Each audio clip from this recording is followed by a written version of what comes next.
Welcome to Beam Foam Gaming.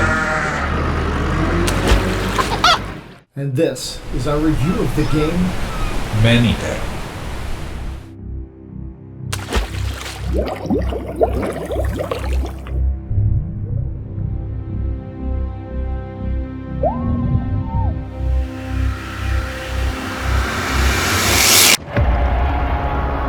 Let's get her up on deck, huh? Oh, looky here. She's on for me. Hello! How your mama in there? Man!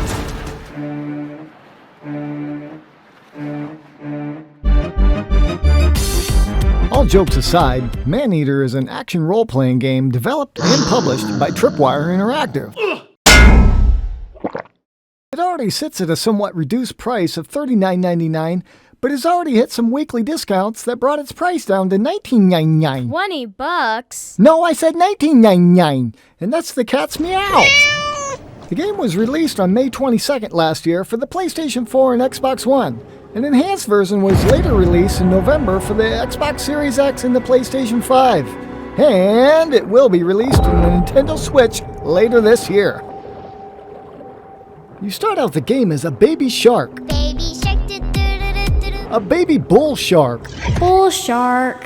No, I'm serious. You start out the game as a baby bull shark in an open world environment controlled by the predators and environmental blockades that you need to upgrade to unlock.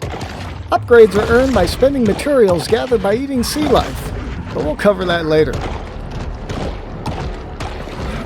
As we start out the game, you'll only be able to eat smaller fish, catfish, mackerels, and turtles. They're not aggressive, but consuming them will augment you with key nutrients that will enable you to level up your abilities later on. As you slide around thinking you run the place, you'll want to pay attention to the types of aquatic snacks you're gorging on. Alligators and sharks are rich in protein, while others provide important minerals for your upgrades. You can also use your sonar to reveal the genetic makeup of your prey, to specifically select targets based on their materials. But beware, as a smaller shark, even muskies, barracuda, and even alligators can overpower you. As you progress to larger enemies and new areas, you'll encounter humans swimming on beaches and on boat docks. They are on the menu too. But beware, eat too many and the shark hunters will be called in.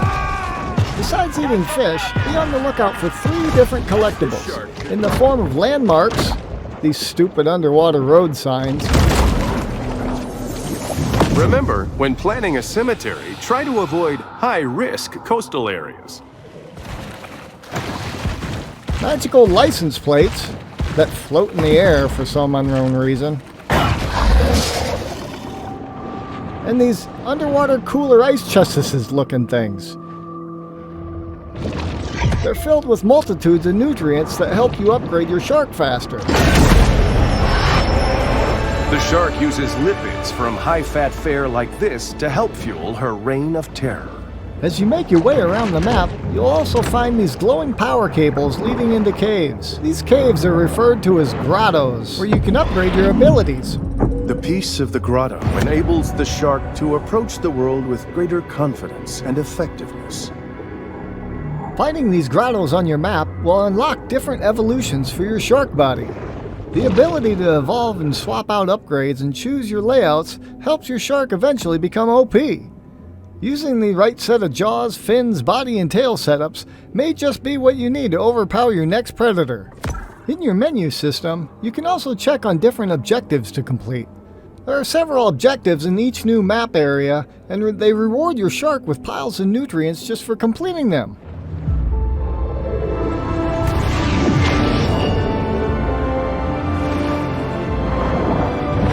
The shark is now a team, and we should expect much angst, ennui, and poor decision-making.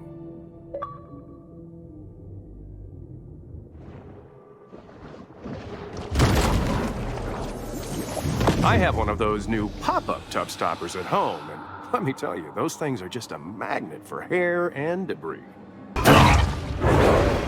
I only ran into one major glitch during the game that broke my experience. When boss-level shark hunters are called in, After their opening cinematics, my view would be from inside the shark's mouth.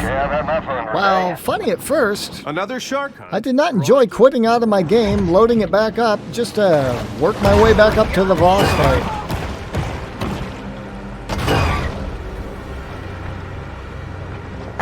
A shark will hurl itself at anything that floats. There are plenty of underground areas to explore, and tons of secret areas to uncover.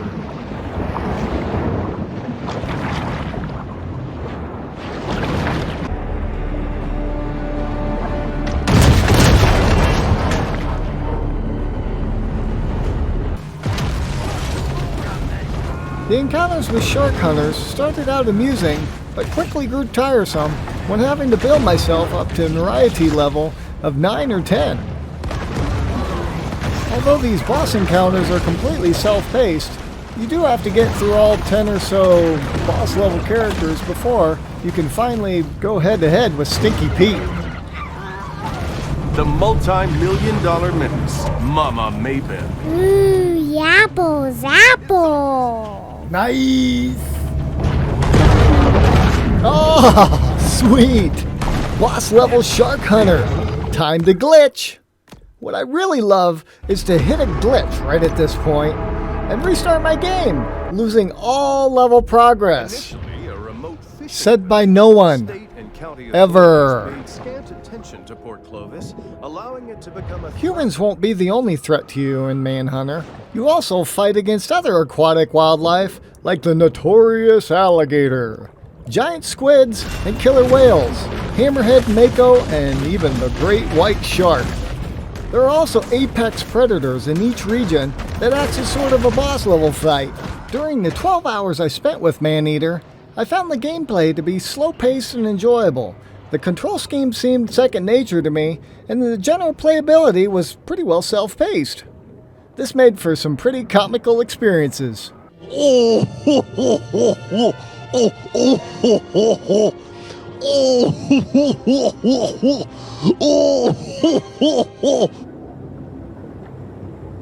I'll leave you with some highlights of what I found throughout my playthrough.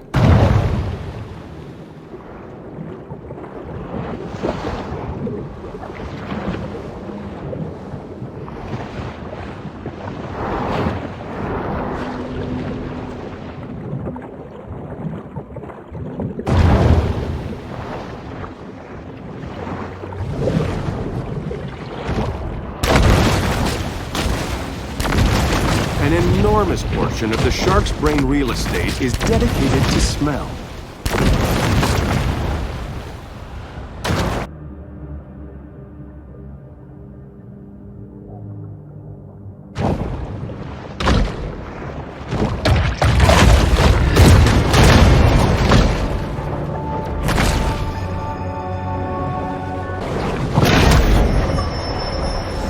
Traveling around, we are constantly reminded of how man's intrusion has disrupted the fragile equilibrium of the marine world.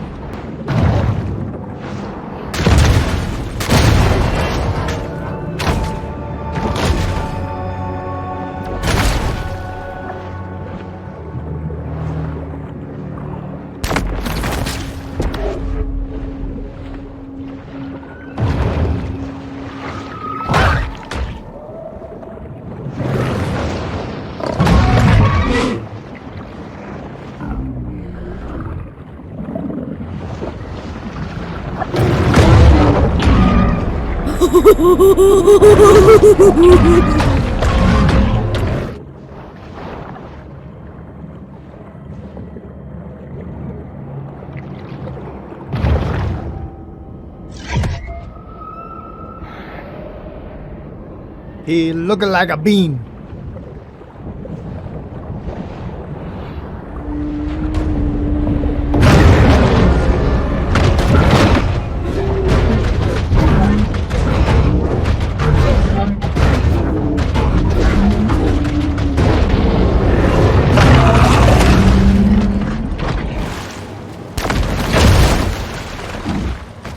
Ice fishing is similar to regular fishing, but enjoyable only to upper Midwesterners.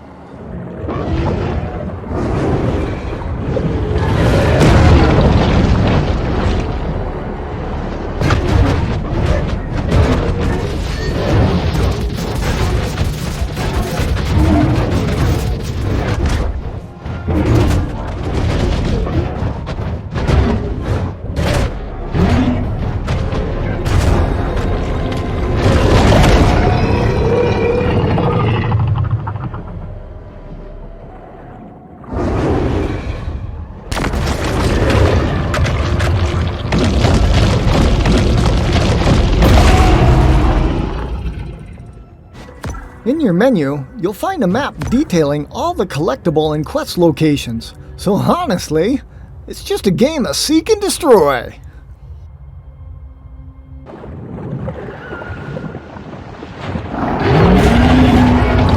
The white and black attack. The Orca.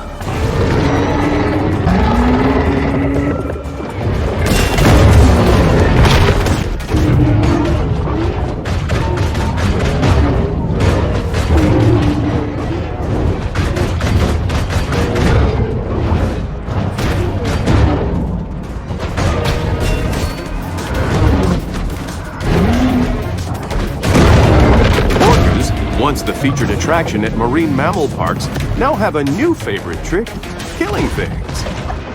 As enjoyable as ruling the ocean is, no one will tell you this game is for kids.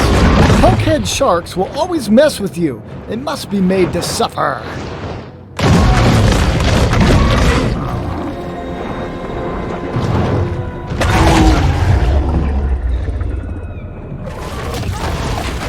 Most interactions with humans will be little more than just pure chaos.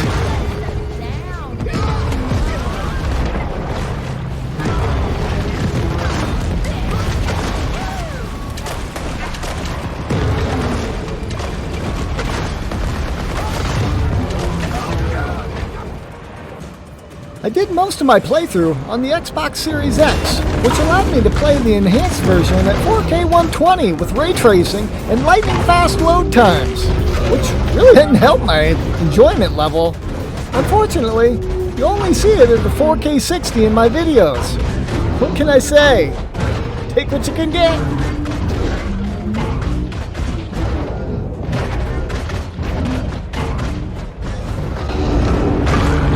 Good old days, the world practically ran on sperm whale oil.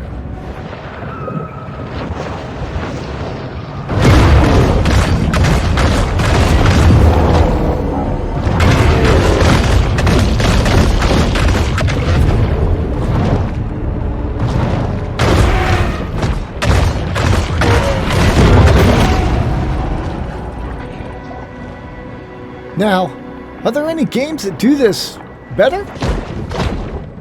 Talk to me. What the hell is going on out there? I can't think of any. Hey, Seaman, don't play that.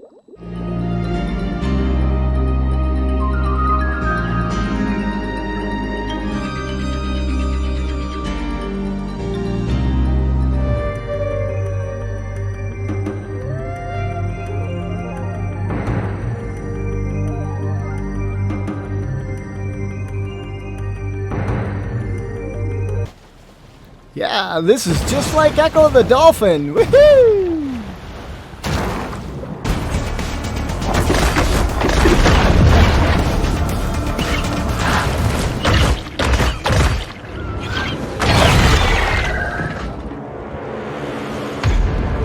Hello there, girlie. As you can see, I came prepared today. Ooh, final boss. Stinky Pete, you're gonna get it. This is the last event I need for my full completion.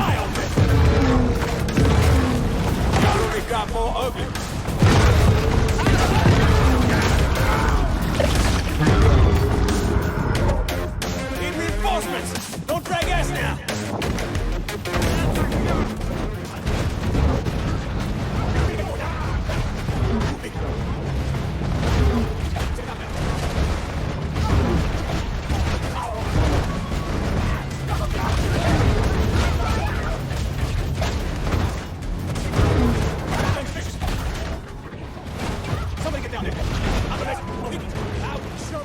As I went to beat the final boss, Stinky Pete, I expected the remaining achievements to pop. About 4 of them popped in quick succession, but didn't show on my achievement tracker. The game dropped me back into the world with all the objectives completed. But still, no achievements unlocked. There really is nothing like the feeling of playing through a game to the end, only to realize the completion tracker didn't update, and the boss is dead, leaving you with a sinking feeling that you'll have to do a full another playthrough just to get to the point where the achievements should trigger. I had fun with Maneater, and it actually was sad to know that my playtime was coming to an end. So I started a new game on the Xbox One X.